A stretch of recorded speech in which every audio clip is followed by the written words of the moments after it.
আসসালামু আলাইকুম। ১ মিনিট সংবাদে আপনাদের স্বাগতম। আজ ১৩ নভেম্বর ২০২৪। আজকের দৈনিক কালের কণ্ঠের প্রধান সংবাদ হচ্ছে ফিরে দেখা পিলখানার ট্র্যাজেডি। প্রশ্ন তুলে হাসিনার রোষানলে শত সেনা, চাকরির চুক্তি, গুম নির্যাতনে জীবন তছনছ। আত্মপক্ষ সমর্থনের সুযোগ না দিয়ে বরখাস্ত। সাজানো মামলায় নির্যাতন, সশ্রম কারাদণ্ড। চাপানো হয় জঙ্গি তকমা। জুলাই বিপ্লব নিয়ে ফোর্টিফাই রাইটসের প্রতিবেদন। আন্দোলনকারীদের হত্যা করেছেন নিরাপত্তা ও রাজনৈতিক কর্মীরা। সাবেক প্রধানমন্ত্রী শেখ হাসিনা সহ সহিংসতার নকশাকারদের জবাবদিহির আওতায় আনতে হবে। ফোর্টিফাই রাইটসের পরিচালক।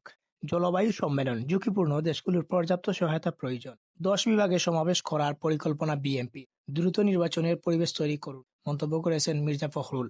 সরকারের ওপর নির্বাচনী চাপ তৈরি করতে এই সমাবেশ। জামায়াতের কার্যক্রমে অসন্তুষ্ট হলেও দূরত্ব বাড়াতে চায় না। ফিফা সভাপতি ঢাকায় আসছেন জানুয়ারিতে। অর্ধ কোটিরও বেশি বেকার হওয়ার সংখ্যা। চতুর্থ শিল্প বিপ্লব প্রয়োজন সরকারের নতুন কৌশলপত্র ও নীতি সহায়তা। আইন উপদেষ্টা। ডালাও